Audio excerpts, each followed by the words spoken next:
No princípio, quando os homens ainda caminhavam com Deus, não existia templo. Não havia púlpitos, nem paredes, nem altares de ouro. Mas havia pedra, havia fogo, havia fé e havia o altar.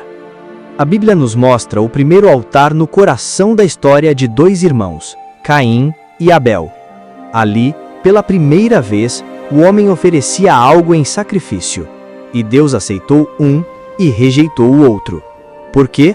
Porque o altar sempre exigiu o que é vivo, o que é santo, o que é sangue. Abel ofereceu sangue, e a oferta foi recebida. Caim ofereceu fruto da terra, e o céu não respondeu. Após o dilúvio, Noé desce da arca e sua primeira atitude não é construir casa, é erguer um altar.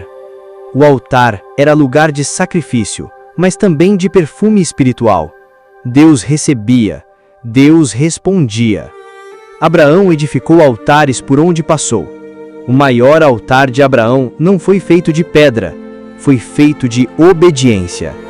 Deus queria Isaque, mas o verdadeiro sacrifício era o coração de Abraão. Quando Deus dá a lei a Moisés, ele institui não apenas mandamentos, mas também um sistema sacerdotal. O tabernáculo foi construído com precisão, mas o primeiro móvel que se via ao entrar era o altar de bronze. Era ali que o sangue era derramado, ali que o fogo queimava, ali que o pecado era expiado. Sem altar, não havia perdão, e sem sangue, não havia redenção. O fogo era símbolo da presença de Deus. Quando Arão ofereceu o primeiro sacrifício como sumo sacerdote, diz a palavra: saiu fogo de diante do Senhor e consumiu o holocausto. Mas logo após, Nadab e Abiú ofereceram fogo estranho e morreram. Com o reino estabelecido, Davi desejou construir o templo, mas foi Salomão que o edificou. E no centro do pátio estava o grande altar de bronze, enorme, majestoso, eterno. Era o trono de Deus na terra. Era onde o povo se encontrava com o Eterno. Quando o exílio babilônico terminou, os judeus voltaram. O altar foi a primeira coisa que reconstruíram. Herodes, anos depois, ampliaria o templo com grandiosidade. Mas o altar permanecia no centro, até o dia em que o Cordeiro de Deus subiria outro tipo de altar, a cruz. O altar estava em tudo, desde o Éden até o Gólgota, e o altar continua vivo. Existia um tempo em que homens construíam deuses. Eram feitos de pedra, madeira, ouro e prata, com formas humanas, com rostos de animais. Atenas era o epicentro disso, o berço do raciocínio, da filosofia, da democracia e da arte, mas também da idolatria.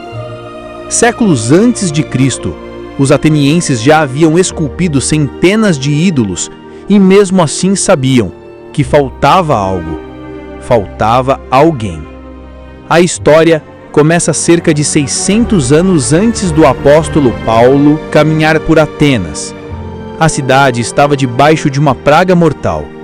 Nem sacrifícios a Apolo curavam, nem oferendas a Ártemis adiantavam. Foi então que os anciãos chamaram Epímenes, um homem sábio, religioso e profético, vindo da ilha de Creta. Epímenes observou a cidade, jejuou, orava a um Deus que ninguém via, e então declarou: vocês têm adorado deuses demais. Talvez tenham esquecido o Deus verdadeiro, que vocês ainda não conhecem. Então, propôs um teste. Pela manhã, o povo soltou ovelhas negras e brancas pelos campos de Atenas. Epímenes orientou: onde elas se deitarem por vontade própria, sem fome ou cansaço, é porque o Deus desconhecido as guiou. E ali, onde cada uma parasse, ergueriam um altar, sem nome, sem ídolo, apenas ao Deus desconhecido. A peste cessou, O povo ficou maravilhado, mas não sabiam o nome do Deus que havia respondido. Então, construíram um altar e deixaram sem nome. Epímenes é um personagem real. É citado por Platão, Aristóteles e até pelo próprio apóstolo Paulo em Tito. Um homem que, mesmo vivendo no paganismo, reconheceu um Deus invisível, superior aos deuses gregos. Ele plantou a ideia de que havia um Deus, único, invisível, santo, desconhecido, e que merecia um altar. Quando Paulo chega a Atenas, quase 600 anos depois, a cidade havia mudado, mas não tanto. A Acrópole ainda brilhava. A estátua de Atena ainda vigiava a cidade. Mas Paulo viu o que poucos viam: a cidade tão entregue à idolatria. Ele debate nas sinagogas, entra nos mercados e, finalmente, é levado ao Areópago, a colina dos pensadores. Paulo começa sua pregação com estratégia. Ele não insulta os filósofos, não derruba os ídolos. Ele aponta para o altar sem nome. Pois é esse que vocês adoram sem conhecer, que eu vos anuncio. Paulo apresenta um Deus que não habita em templos feitos por mãos humanas. Um Deus que não é servido como se precisasse de alguma coisa. Um Deus criador. Um Deus que rege a história. De um só fez toda a raça humana para habitar sobre a face da terra. Os gregos falavam de essência divina, de um princípio cósmico. Mas Paulo lhes apresenta uma pessoa e vai além. Agora Deus ordena que todos, em todo lugar, se arrependam. O altar deixa de ser ignorância respeitosa, para se tornar o palco de um chamado. Não é mais apenas um Deus desconhecido. É Jesus, o Filho de Deus, que morreu e ressuscitou. Deus usou a ignorância dos atenienses para abrir a porta do Evangelho. Ele deixou sinais, e quando Paulo chegou, a semente brotou. Algumas pessoas zombaram, outras adiaram. Mas entre os ouvintes, alguns creram. Entre eles, Dionísio, um membro do próprio conselho do Areópago. A cidade dos ídolos viu nascer um novo altar, não de pedra, mas de fé. Os altares originais ao Deus desconhecido se perderam na história.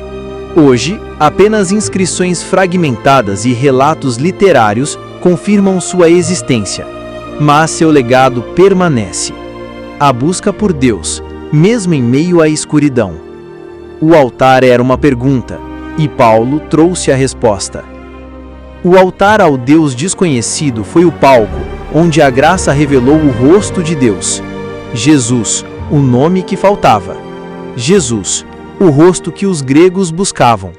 Jesus, o Deus que já não está oculto. Em cada canto do mundo, em igrejas simples ou grandes catedrais, existe um espaço que não é apenas uma parte da arquitetura. É o lugar onde o céu toca a terra, onde as palavras cessam e a alma fala, onde a carne é rendida e o espírito é derramado. Esse lugar sagra, que não chora, não tem fogo.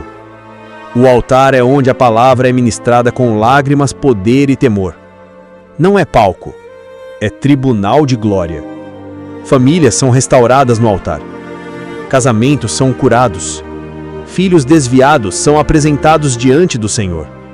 Pais e mães se ajoelham clamando por suas casas, e Deus responde. É no altar que promessas voltam a viver, que lares voltam a ser altares de adoração. Em tempos de redes sociais, entretenimento e distrações, o altar parece esquecido, substituído por eventos, palcos e holofotes. Mas ainda há um povo que valoriza o altar. Ainda há joelhos que se dobram. Ainda há pastores que pregam com lágrimas. Ainda há jovens que choram no altar e dizem: eis-me aqui. O altar é onde o clamor sobe e o céu desce. É onde enfermos são curados, onde dons são derramados, onde o Espírito Santo batiza, consola e envia. Quando a igreja ora no altar, o fogo ainda cai. Deus não procura catedrais, não procura estruturas. Ele procura altares vivos. O altar não é só um lugar, O altar é você. Você pode ser um altar no quarto, no monte, no ônibus, no trabalho. Onde você se rende, ali o altar se levanta. O altar nunca foi apenas pedra, nunca foi apenas lugar. O altar é um chamado, um fogo que ainda arde, um encontro entre o céu e a terra, um lugar onde o Deus desconhecido se revela. Se este documentário edificou a sua fé, inscreva-se agora no canal e ative o sininho. Assim, você será avisado sempre que um novo conteúdo impactante for ao ar. Aqui na TCN, cada produção é feita com oração, pesquisa e compromisso com a verdade. E se essa mensagem falou ao seu coração, compartilhe com alguém. Espalhe a luz, leve a palavra, fortaleça vidas. TCN. Documentários que revelam, despertam e transformam.